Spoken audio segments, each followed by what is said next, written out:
We are going to continue our series on Exodus, the biblical Moses that Hollywood forgot. And in this series, the biblical Moses that Hollywood forgot, we have been covering in great detail, I think, and in fact, far more detail, and that's the point of this, is this far more detail than any Hollywood film miniseries presentation could ever possibly do. And the text certainly bears the weight. The shoulders of the text of Exodus are broad enough that it can bear this kind of heightened scrutiny, that here we are, I don't know, is this 13 weeks into the series? 14? But we're only still in chapter 10. And we'll get to chapter 11 today. So we're really, truly taking our time. We are marinating in the narrative of Exodus. And it's good. I love it. I love it. Well, let me remind you what we covered previously in Exodus, the biblical Moses that Hollywood forgot. We saw the latest of the plagues. And we saw just how quickly that eighth plague came and attacked the vegetation, the food supply of Egypt. That was more intense than having your cupboard cleaned out by the youth group on a Saturday night. I mean, those locusts really knew what they were doing. And it was, of course, as I mentioned, the eighth plague. And every one of these plagues, of course, are part of the great smackdown that is occurring between the God of Israel, the God of the Hebrews, and the multiple gods, 80 in all, the gods of Egypt. There they are, Egyptian gods on parade. You remember the order of the plagues. By this time, you should be able to teach this yourselves. The plagues are divided into sets of 3. 1, 2, 3, 4, 5, 6, 7, 8, 9, with a 10th plague as the grand finale. And each one of these sets of plagues is ordered in a particular way. They all have the same order. Plagues 1 and 2, 4 and 5, 7 and 8, the first 2 of each set of 3 is introduced with a warning, of which the first in each one of those warnings, for each one of these sets of plagues, is a warning in the morning. And then plague 3, 6, 9, we're going to see 9 today, will arrive without warning. So that's the order of the plagues. They are divinely ordered and structured. And speaking of divine, there are purposes. There are 4 divine purposes of the plagues. The first is to compel Pharaoh to release the Hebrews. The second is for the Egyptians to receive justice. Indeed, what is going to occur, what has occurred, and will occur in multiple spades by the end of the series of plagues, based upon the retributive justice that is promised in Genesis 12, verse 3. I will bless those who bless you, the ones who curse you, I will curse. The Egyptians will receive recompense for how they treated the people of Israel, God's people. The third reason, it is a demonstration of God's power and authority. And how? And the final reason is a demonstration of the Lord's superiority over Egypt's gods, which we've seen one after another, 8 plagues in. We'll see 9th plague today and introduce the 10th one as well. So, getting right to the text, right into the text. Plague number 9. Not a lot of time, not a lot of literary real estate spent on plague number 9, and that also is because it goes by very, very quickly. It's just a 3-day plague. So it goes by chronologically quickly. A lot of literary space is not spent on it because, frankly, in the darkness, not much to do. So let's see how the text unfolds. This is the one that occurs, no warning, remember. The final plague of the 3 sets. The only thing that's left after this plague is the grand finale. Then the Lord, and again, that's the covenant name of God. That's the name that Pharaoh invoked last week in our session last time. Pharaoh invoked couple of occasions, the covenant name of God, Jehovah, Adonai, the Lord, capital O-R, L-O-R-D. And the Lord said to Moses, stretch out your hand toward the sky, that there may be a darkness over the land of Egypt, even a darkness which may be felt. This thick darkness that is coming over Egypt is described as a tangible darkness, a tangible darkness. And so commentators, teachers of the word have tried to make sense, rabbis have tried to make sense of what could this possibly mean? What do you mean a darkness that could be felt? Is it that the darkness is so intense it's as if our sense of touch, since we have been deprived of a sense of sight, that our other senses then are heightened, and so our sense of touch is engaged by the thickness, this murky darkness? Is it because of natural occurrences, because of the tremendous devastation of the land over the previous number of months and how the land has been devastated, that the normal winds that come in March now pick up a huge amount of sediment through the land, through the region, and that sediment blots out the sky, and what you're feeling is the grittiness. You can't see the sun, there's no light, and all you can feel is the grittiness of the red earth that has been the decimated dry earth that is all around you, floating in the air. Don't know. And I don't need to know. All I know is that it is going to be such a thick darkness that one sense is going to be wiped out, another will somehow be engaged. So Moses stretched out his hand toward the sky. And it's an interesting phrase, because with Moses stretching out his hand, that's exactly what the Egyptians are going to be doing for 3 days in the dark. I have a hard enough time. I don't know about you. My wife insists on darkness in the bedrooms. I don't know how your bedrooms are set up, but it's dark and so if I have to get up in the middle of the night, I literally have to slowly step by step, literally inch by inch, or I might step on something, bump into something, who knows, on my way wherever I'm going and then back again. But this is darkness. And as he stretched out his hand, 3 days of dark. You're not left in suspense as to how long this darkness is going to last, how long this plague is going to last. It tells you. Now, again, whether or not this darkness is because of a blinding sandstorm or something, you've always have your scholars who are trying to describe these events from a naturalistic, scientific perspective. But that naturalistic, scientific perspective never takes into account that the plagues begin at the discretion of Moses, right? Moses times it perfectly so that he stretches out his hand and darkness descends. Or, of course, what we'll see in the text, the continued distinction that God continues to make between the residences of Egypt, of the Egyptians, and the little village of Goshen, where the Hebrew slaves are. The entire nation is suffering in pitch blackness, but the Hebrews in Goshen retain the sunlight. They did not see one another, nor did anyone rise from his place for 3 days. But all the sons of Israel had light in their dwellings. You know, if you think about that, if the Egyptians, this would have included, of course, the taskmasters as well.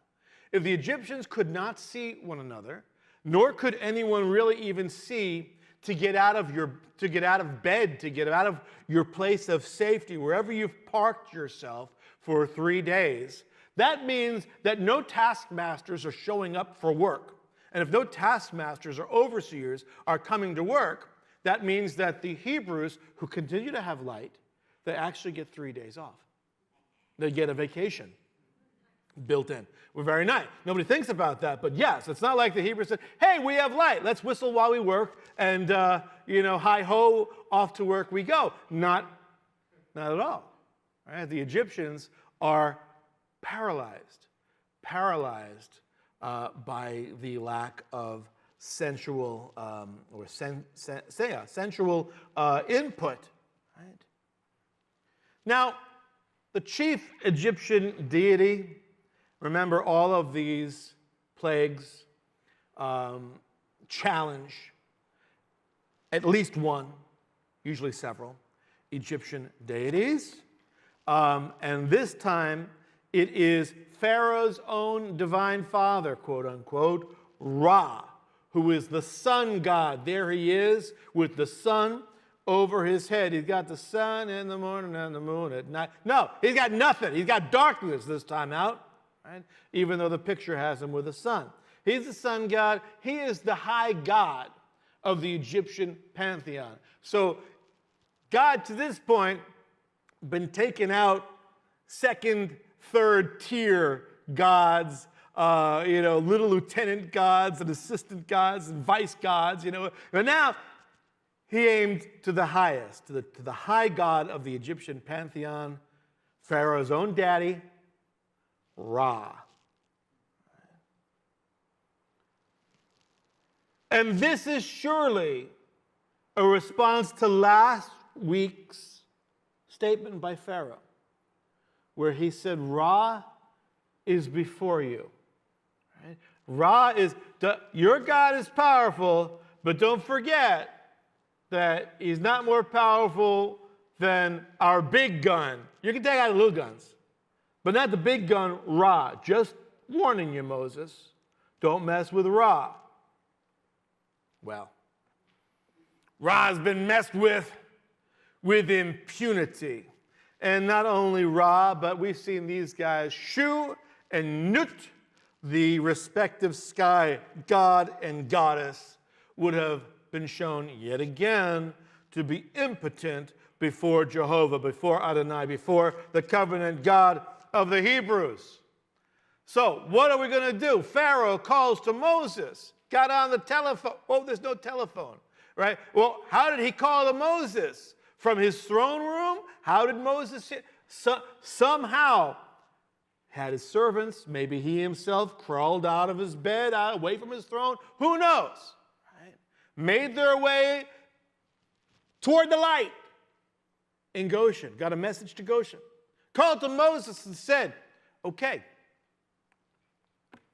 I give. Go serve the Lord. It's a very generous offer I'm going to make for you.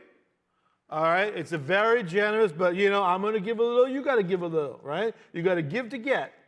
So we're going to have a compromise here. Another generous offer. Go serve the Lord. Only let your flocks and your herds be detained. Even your little ones may go with you. That, Moses, is the kind of king that I am. Magnanimous, generous. In the past, yes, I have given you a hard time about bringing everybody, bringing how long you can go to worship. But listen, you may go worship. And remember, that's all that's on the table. Here we are 9 plagues in, and the liberation of an entire people group from enslavement has never been on the table. It was not what was asked for.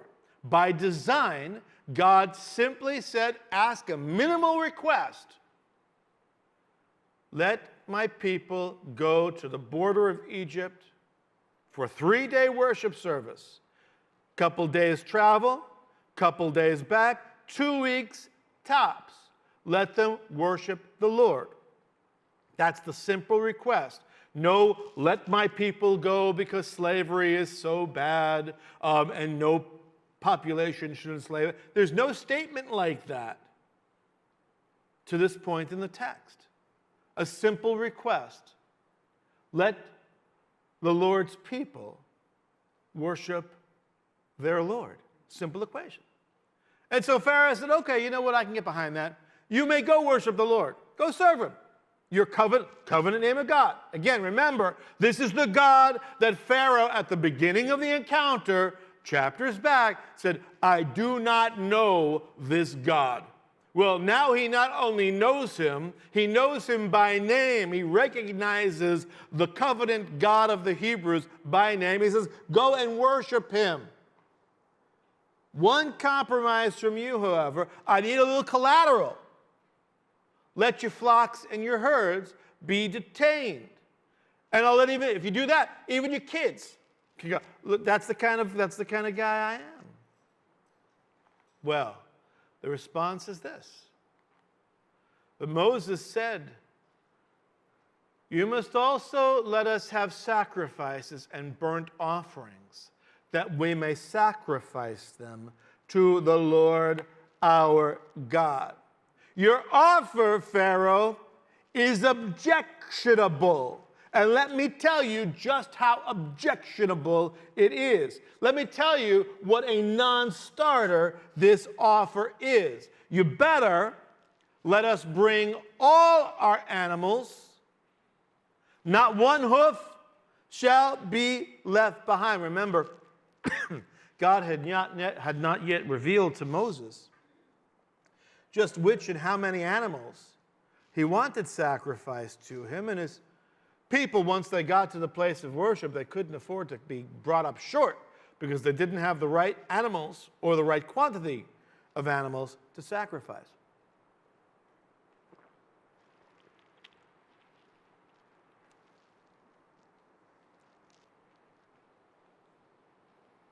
Therefore our livestock too shall go with us. Not a hoof shall be left behind. So in other words, the Hebrews are going to be hoofing it. Not a hoof shall be left behind, for we shall take some of them to serve the Lord our God. Until we arrive there, we ourselves do not know with what we shall serve the Lord. So thanks for the offer of all of us going, kids included, but we got to have livestock, or else there's no point. There's no way to worship the Lord without livestock, because he desires blood sacrifice, animal sacrifice. But, verse 27, but the Lord hardened Pharaoh's heart. Once again, the backbone of Pharaoh was strengthened. See, Pharaoh, over 9 plagues, you see his will beginning to buckle. You see he's giving in to that which he wouldn't normally want to do.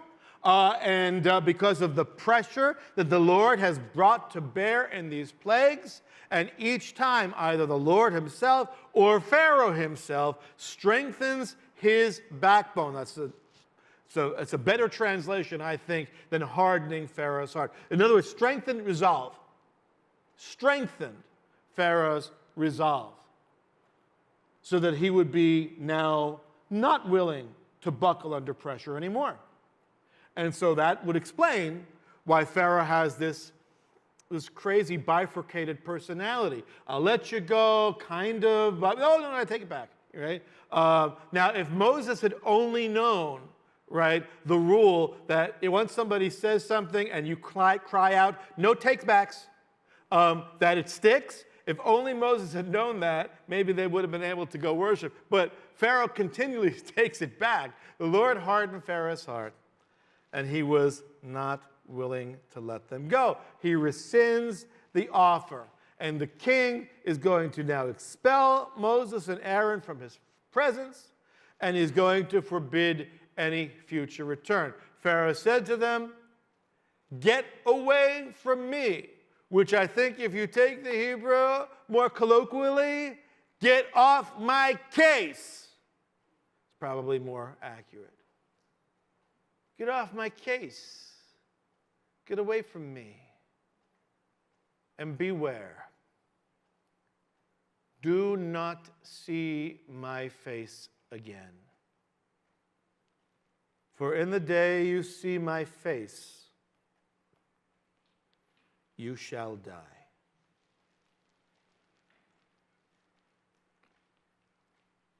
capital consequence for any infraction for Moses, for Aaron to enter into the presence of the Lord again. Well, they actually are going to see each other again, but just for the sole purpose of Pharaoh's humiliating admission of defeat before the Lord in later on, chapter 12. But further details of this dialogue, the dialogue doesn't stop here. Further details of the dialogue are provided in the next couple of verses. This is just, in a sense, a summary statement, and then we get to some of the nitty-gritty of more conversation. But you get the big picture right here in verse 29. Moses said, "You're right. I shall never see your face again." Kind of. Okay. Let's continue to the next chapter. We're in these first 10 verses, and that's as far as we're going. We see not the 10th plague, but we see the warning of the grand finale. The grand finale, remember, doesn't follow the rules of the 3 sets of 3 that we've studied for weeks now. 10th plague comes with its own very special warning.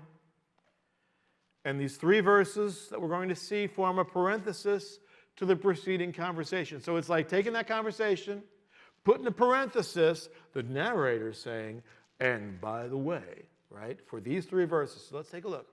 Now, the Lord said to Moses. So conversation between Pharaoh and Moses interrupted for the reader right now, because you've got this parenthetical discussion that brings us up to speed with what the Lord has revealed to Moses. The Lord said to Moses, one more plague, one more, I will bring on Pharaoh and on Egypt. After that, he will let you go from here.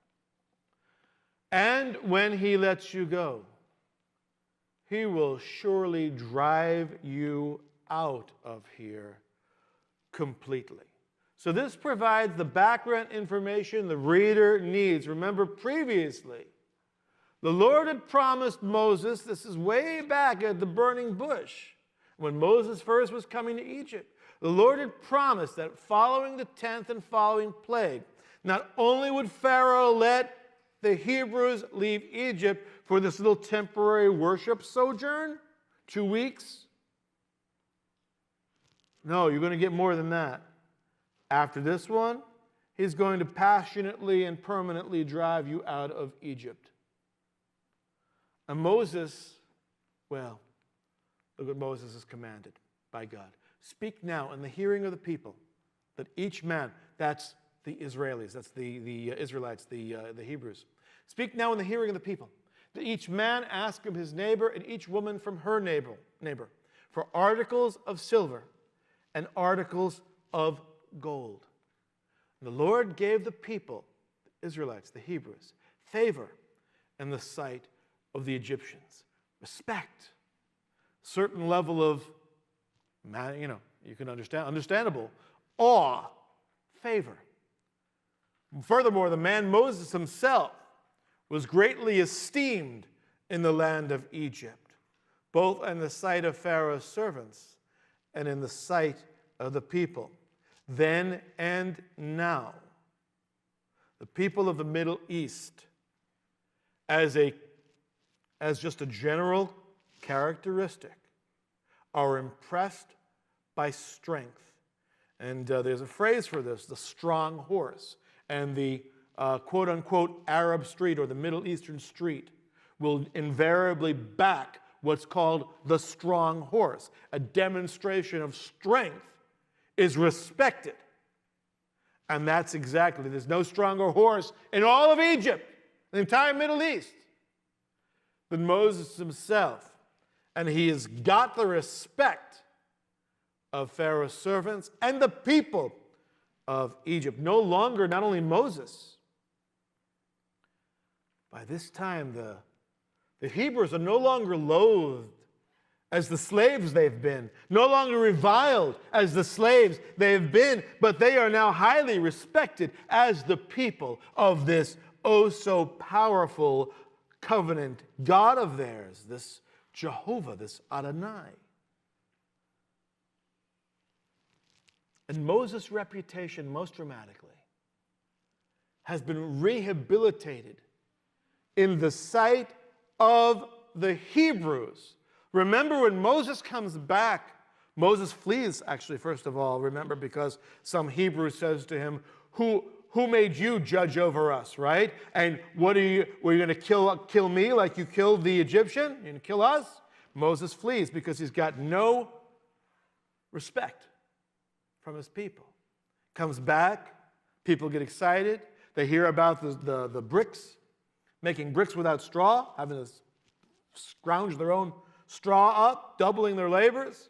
And Moses' reputation plummets in the eyes of the Hebrews. By this time, his reputation has been completely rehabilitated in the eyes of the Jewish people, and the ones who previously questioned his leadership way back in chapters 2 and chapter 5, well, finally, at last, they now revere him as their deliverer. Now, verse 4 picks up the preceding conversation between Pharaoh and Moses, where Pharaoh says, you will not see me again. And Moses says, you're darn right, I will not see you again. I'm out of here. So Moses says, this is the last thing that Moses says. But the reader needed to be clued in to the dialogue that Moses had with the Lord before Moses lays this out on Pharaoh, lest you think that this is Moses' idea. It's not. It's very important that the one who bears the responsibility for the 10th plague is not Moses, and it's not the Hebrews. It's God himself. Moses said, thus says the Lord, about midnight, I am going out into the midst of Egypt. What's different about this plague warning? There's no ultimatum here. There's no do this or you're going to get this. No ultimatums. And the reason is God is not going to relent from this. This is set. God is not going to stay his hand.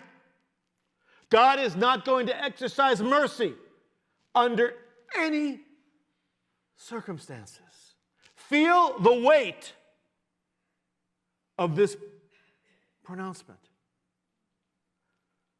The decree by God is announced, and the fate of the Egyptians is sealed.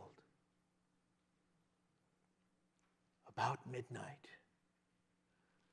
I will go out. The Lord himself, the covenant God, will personally descend into the midst of Egypt.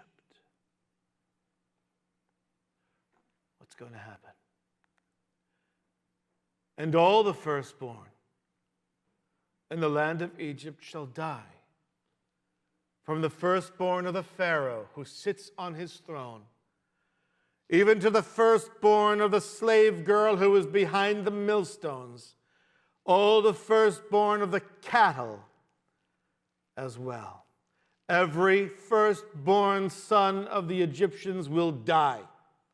And that's from the royal court of Pharaoh extending to even the most humble village and hamlet. In addition, firstborn of animals also to be killed. The Egyptian deities to be challenged by this final plague.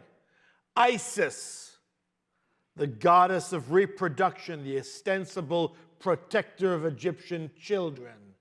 Min, the reproduction god. Ra, we just talked about him, the divine father of every past and the present and every future Pharaoh. And in this instance, Pharaoh himself, who is considered the divine incarnation of the falcon-headed god Horus. With this plague, this 10th plague, any pretense of the king's divinity would be forever shattered. The Egyptian king will definitively be shown to be powerless before the covenant God of Israel. Moreover, there shall be a great cry in all the land of Egypt, such as there has not been before and such as shall never be again. The plague will be the culmination of all those plagues preceding it and will result in the emotional devastation of the population. The outpouring of mourning throughout Egypt, it will be unprecedented. Never again in Egypt's history would that nation experience an equal level of intense tragedy. But against any of the sons of Israel, a dog will not even bark, whether against man or beast. That you may understand how the Lord makes a distinction between Egypt and Israel. Again, the Lord is highlighting the stark distinction that he makes between the Egyptians and his chosen people, Israel. Israel will not be subject to such horror. Egypt had already subjected the Hebrews to the horror of losing their children in the genocide that occurred at the beginning of the book of Exodus. The children drowned in the river.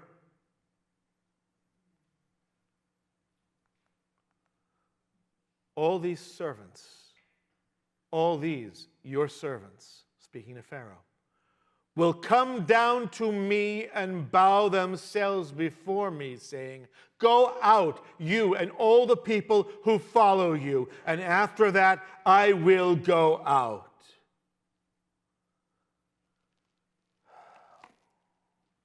There's coming a time, shortly, when Pharaoh's own servants will bow down before Moses and plead for the Hebrews to leave Egypt. Well, you'll remember that the previous chapter ends with Moses being expelled from Pharaoh's presence. And so Moses went out from Pharaoh in hot anger. He's got nothing more to say to this suicidally hardened king. And so he leaves the court in great anger. Not because Pharaoh threw him out, but because he's brought his people to this level of devastation. This brings no joy to Moses. It brings no joy to the Jewish people. Hey, yay, we get a pass. Our firstborn doesn't die. You know, at our Passover Seders, we have 4 cups. Right? And wine, fruit of the vine, it represents joy in Jewish culture. And so we drink 4 cups, cups of deliverance and sanctification and redemption.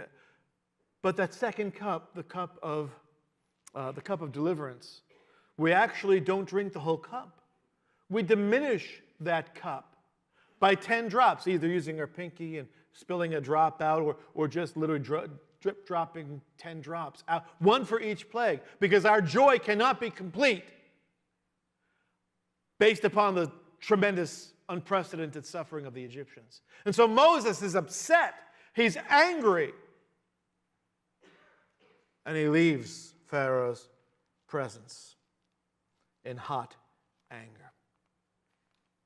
And the Lord said to Moses, Pharaoh will not listen to you, so that my wonders will be multiplied in the land of Egypt. Moses and Aaron performed all these wonders before Pharaoh. Yet the Lord hardened Pharaoh's heart, and he did not let the sons of Israel go out of the land. So that's a summary statement of the entire preceding plagues narrative. All 3 sets of 3, all 9 plagues. And the Lord encouraged Moses, saying, listen, it is my divine purpose for Pharaoh's backbone to be strengthened, for his heart to be hardened, and the king will stubbornly refuse to grant Moses' request. And this refusal is because the Lord wanted his power to be spectacularly displayed throughout the land of Egypt. By the time the next chapter is over, it will most assuredly be mission accomplished. If there are any questions about whether it's mission accomplished at the end of the next chapter, by the end of 2 more chapters, all doubt will be removed with the closing of the sea. This is where the narrative gets literally deadly serious. This is not a myth. This is not a story that the Jewish people tell one another to provide an answer for where do we come from and how did we start as a people. This is history. The book of Exodus records the historical narrative of the Jewish people in their formative years as they go from being a free and independent set of migrants invited into a country not their own, to their becoming enslaved by the same people who had originally invited them to come in, to undergoing a genocide of their children by the leaders and the people, to centuries of slavery, and now the cusp of liberation. Many of us have lived for decades as slaves, not to Egypt, but to our own proclivities to fall short of God's standards of morality, honor, and excellence to which he calls us. The great news for us, as just as the Hebrews were liberated by the strong and mighty outstretched hand of our God, so too anyone today, Jewish or Gentile, who is enslaved to their own inabilities to live a life pleasing to God, we can be liberated as well by the strong and outreached hand. Well, in this instance, hands of our God, who has sent his Son to be sacrificed on our behalf so that each one of us can serve not Satan, not culture, not humanity, but we can serve our Creator. If you are interested in making that decision today, then I want you to see me afterwards. And if not me, then I want you to see any of the other leaders or prayer leaders down here in the front. Tell them that you're ready to make a decision to say yes to the Lord. That you're throwing off the shackles of bondage. And you want to be liberated. I mean, Christianity, following the Messiah, this is not a trap. This is not a cage. Do I look like I'm caged? I am unchained, and so are you, through the power of our Messiah. That's right. Yes.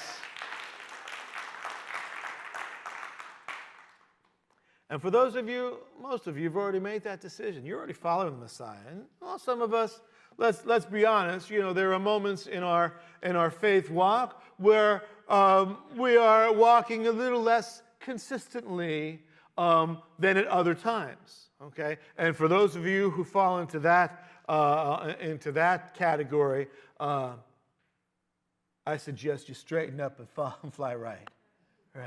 But you can't do that alone. Ask for prayer. Right? You have look around, left, right, back, front. You've got people all around you, and we're all willing to pray and stand in the gap with you. Say, I cannot get my act together. I need the Lord's help. Will you stand with me? And we all say, yes, we are a community, and we stand together. Right? We help one another. We bear one another's burdens. Well, all right, I'm afraid I'm over time, and we're going to have to pause for right now. But I do want you to think today and this week about whether or not you're spending more time acting as if you were enslaved than acting as if you just behavior. Just observe your own behavior, right?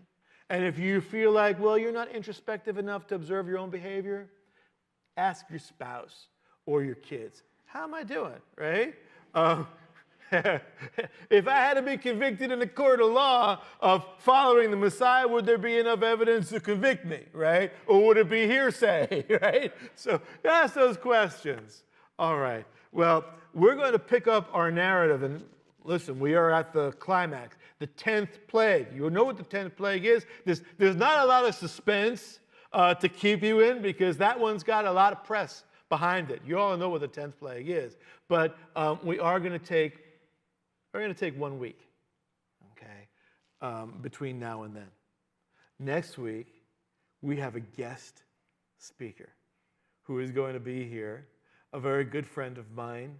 I call him the viral Jew, which is not a put down. It's actually a happy thing. Muttle Bailston, who you'll recognize him when you've seen him, because he's had 10 million hits on YouTube giving his testimony of how a nice Jewish guy like this. And this guy, believe me, he looks like he's a participant, an escapee of the road company Fiddler on the Roof. You'll see him next week. He's a delight. He's wonderful. I don't want you, listen, I'm not giving you permission because I have a guest speaker next week that, oh, well, I can blow off congregation next week because Steve's not in the pulpit. We're not doing our normal series. It's a guest speaker, as if that's a lowering of our standards. No. Next week, it's a raising of our normal standards. So you don't want to miss it.